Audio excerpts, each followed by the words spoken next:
guys, today we're going to learn one of the most important topics, one of the most famous formulas in math, which is called the quadratic formula.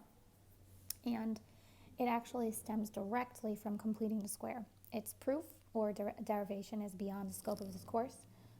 Like I told you guys the last time Kirk said that, it's the kind of thing that you're going to be doing in college. So first, we're going to begin with the completing a square problem to kind of lead into this. So we're going to solve this equation by completing the square, okay?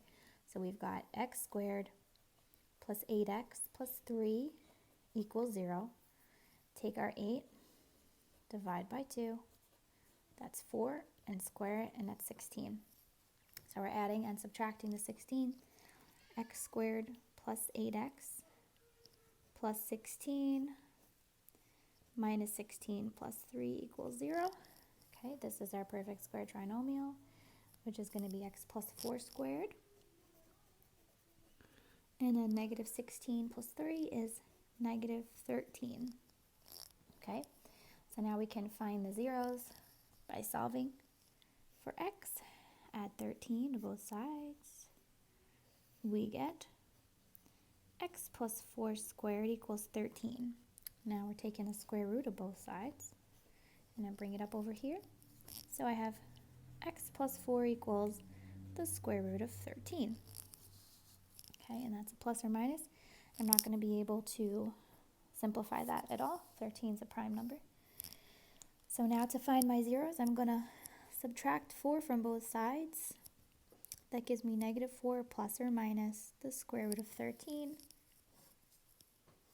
What type of numbers do my answers represent here? These are irrational numbers.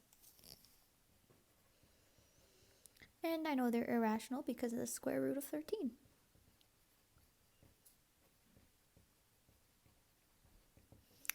Okay? Now, because of how algorithmic this process is, it can be placed into a formula. So the quadratic formula is actually a formula that has been created so that we can complete the square without actually completing the square every time, using a formula instead. So this is the quadratic formula.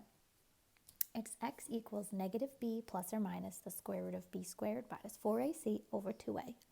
When I was in high school, my teacher used to sing this to us. I'm not going to do it because I know you guys hate when I sing, but I will probably post a few helpful things for remembering it, because it is not on the reference sheet. You have to memorize that bad boy. So those of you who are retaking algebra, you're going to need to have this memorized for the Regents. And if you're not retaking algebra, you're still going to need to know it for your future classes. So let's get started with exercise 2. We're going to use the same quadratic equation from before, but we're going to use the formula. We're going to use the quadratic formula.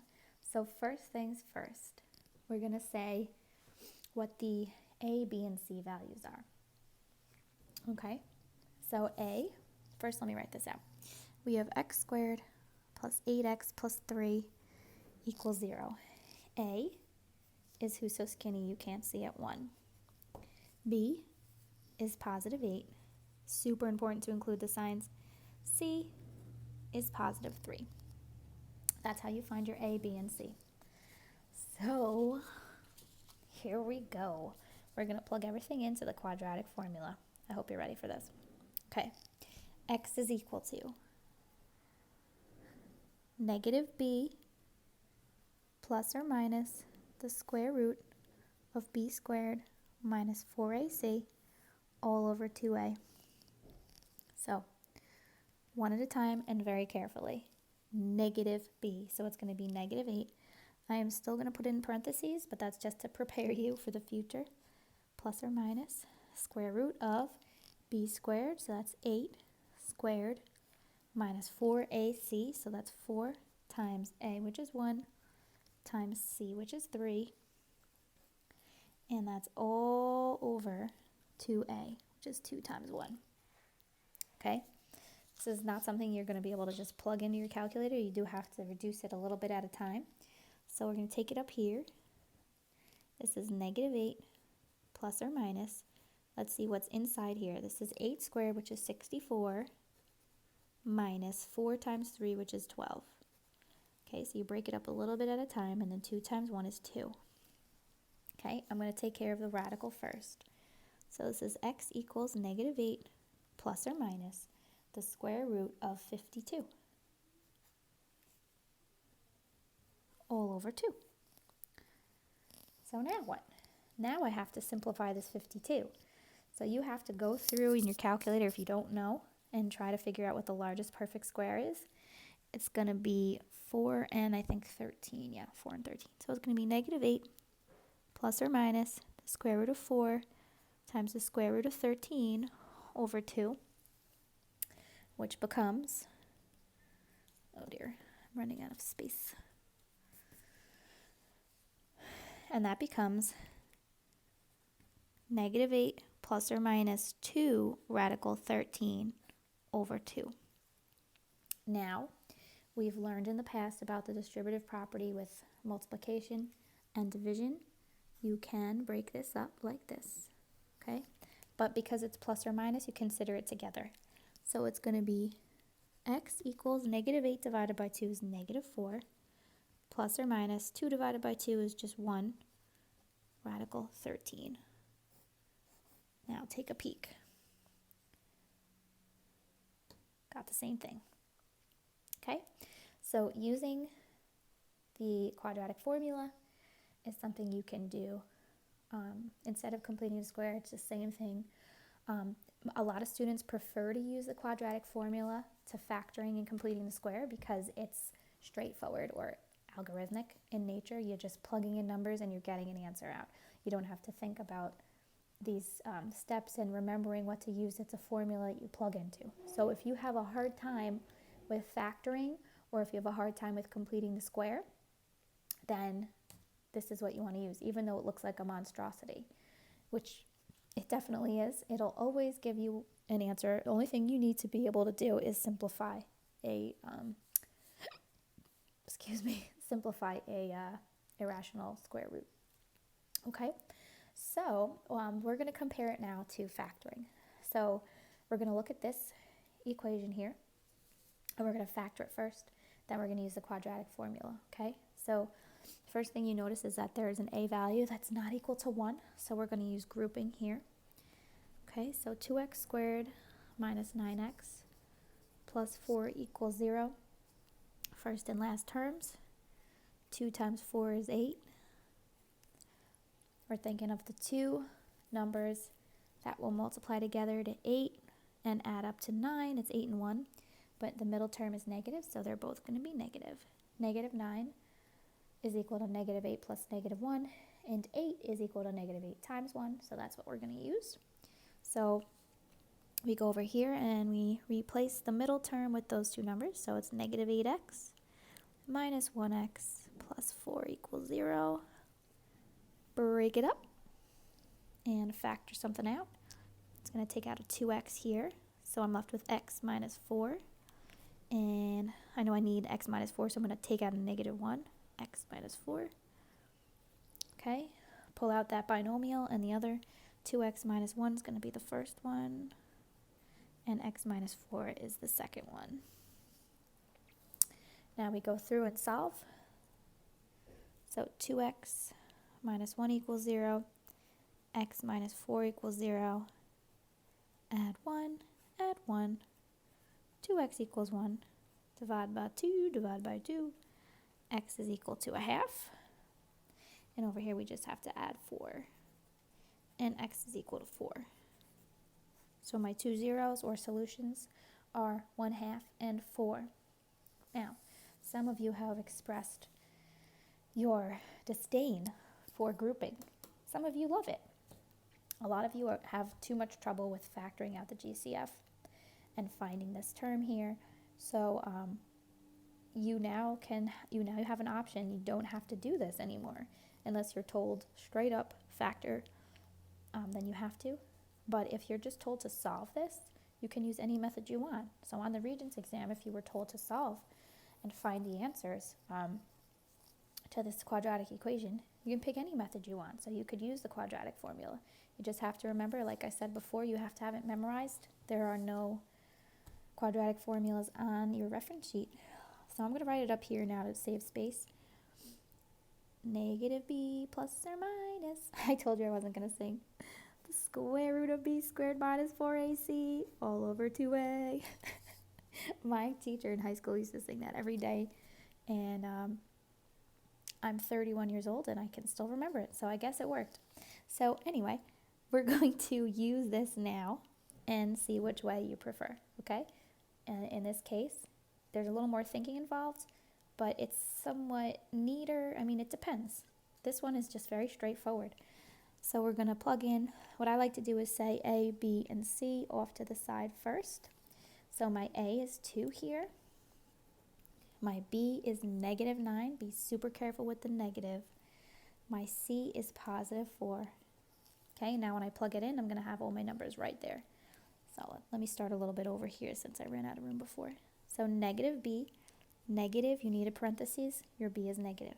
So important. The number one mistake made with using the quadratic formula is not including the negative. So it's negative B plus or minus the square root of b squared, so it's negative 9 squared, use parentheses, minus 4 times a, which is 2, times c, which is 4, all over 2a. In this case, a is 2, so 2 times 2. Okay, so let's take it a little bit at a time. Negative, negative turns to a positive, so it's 9 plus or minus. Inside here, this is 81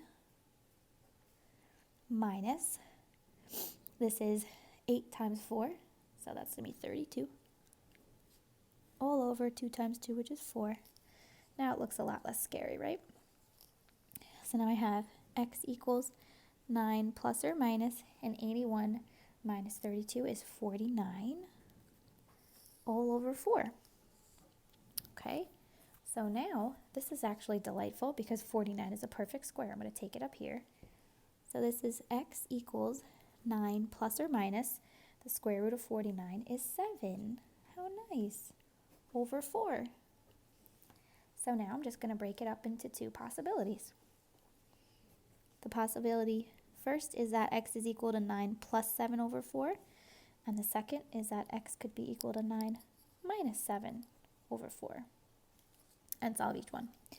So over here, 9 plus 7 is 16. 16 divided by 4 is 4. That's one answer. And then over here, 9 minus 7 is 2 over 4. And 2 over 4 is equivalent to 1/2. And you get the same answers. So, you can do it either way. Let's keep moving. Okay. So the quadratic formula is particularly nice when the solutions are irrational numbers and thus cannot be found by factoring. So when there are cases where you can't factoring, what you really want to be doing is the quadratic formula, And sometimes we have to place the answers to these equations in simplest radical form, and sometimes we just need decimal approximations. So for each of the following in exercise 4, we're going to find the solutions using the quadratic formula, and then we're going to then express them in simplest radical form.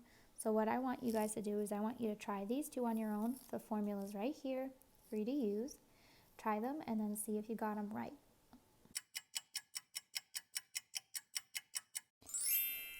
Okay guys, so here are the solutions. Hopefully you were able to at least come close. When you do the first one for the quadratic equation, you should plug in negative 6 plus or minus the square root of 6 squared minus 4 times 1 times negative 9 over 2 times 1. That eventually simplifies down to negative 6 plus or minus the square root of 72 over 2, which is not a perfect square. So we simplify it using 36 times 2, which then gives us negative 6 plus or minus 6 rad 2 over 2. And then we can divide both of those by 2, so we get negative 3 plus or minus 3 rad 2 as the answer. That one wasn't terrible. This one's not terrible either, except at the end you have to just be careful with your simplifying. So plugging in negative 4 plus or minus square root of 4 squared minus 4 times 3 times negative 1 over 2 times 3. That simplifies down to negative 4 plus or minus the square root of 28 over 6. Square root of 28 is not a perfect square, so we simplify it to radical 4, radical 7, which gives us negative 4 plus or minus 2 rad 7 over 6. And you can simplify this further because you can divide all these by 2. If you divide all of them by 2, you get negative 2, 1, and 3. So that leaves us with negative 2 plus or minus radical 7 over 3. And that would be your final answer. Okay, so just to finish up, a lot of times in applied problems, it makes much greater sense to express your answers, even if they're irrational, as approximated decimals. So here's an example. You have a projectile. Remember, a projectile means something that's being kind of like shot up into the air and down again, something like that. It's fired vertically from the top of a 60-foot tall building. Its height in feet above the ground after t seconds is given by this formula. H equals negative 16 t squared plus 20t plus 60. So you're going to use a calculator to sketch a graph and decide at what time the ball hits the ground. So to figure out what time the ball hits the ground, you're going to need to set your whole equation equal to 0, because the height, if the ball's hitting the ground, the height has to be 0. Okay, first we're going to take a peek at the graph. Okay, so we're going to look here, clear that out. Negative 16x squared plus 20x plus 60. Okay, take a peek. I need to change my window. Let's do, if you see, your y-intercept is 60, so you can do zoom fit, which is 0. Okay. And take a peek. Okay. And what we should be noticing is that this is the y-axis, so we're really only looking at the positive, right? Because it's starting at 60 and going down. So, see if I could change my window a little bit. It's already up there. I'm going to change my x max to 0. I'm sorry, x min. Yeah, that's better. Okay, so you can see that. Okay. So what this ends up looking like is we've got 60 around here somewhere, and it's kind of going up a little bit, and then it's going down somewhere around here, right? So we want to know what time it is that the ball hits the ground. So we're going to use the quadratic formula. We have to set this equal to 0 in order to find that. So now we're able to use the quadratic formula. So my a value is negative 16, my b is 20, and my c is positive 60. So these are going to be bigger numbers, but it's still going to work out. So at the end, we're going to use decimal approximation. So you have the quadratic formula up here if you need to reference it. It's going to be x equals negative b, which is 20, plus or minus square root of b squared, so that's 20 squared, minus 4 times a times c all over 2a. Okay, so now this is going to be negative 20 plus or minus. Inside here, this is 400, and then we have negative 4 times negative 16 times 60, and that's going to give me 3,840 when you plug it in, and that's going to all be over negative 32. Okay, so now let's see what's under that square root sign. Negative 20 plus or minus, this will give me 4,240 all over negative 32. Okay, so now in this case, I don't really have to do anything else except split them up, and since I need the decimal approximations, I'm not simplifying. So I'm going to do negative 20 plus the square root of 4,240 over negative 32. And then I'm going to do x equals negative 20 minus the square root of 4,240 over negative 32. And you're going to plug these into your calculator and get a decimal approximation. Okay? So what you can do is you can do the top first negative 20 plus the square root of 4,240, and then divide that by negative 32. You get negative 1.4. And the other one is negative 20 minus the square root 4,240, and divide that by negative 32. And that gives me 2.65, which is approximately 2.7. Since we're measuring seconds, we're going to reject this because it's negative. We don't have negative seconds. So the answer would be 2.7 seconds. So the ball hits the ground at 2.7 seconds. Okay, and that's it.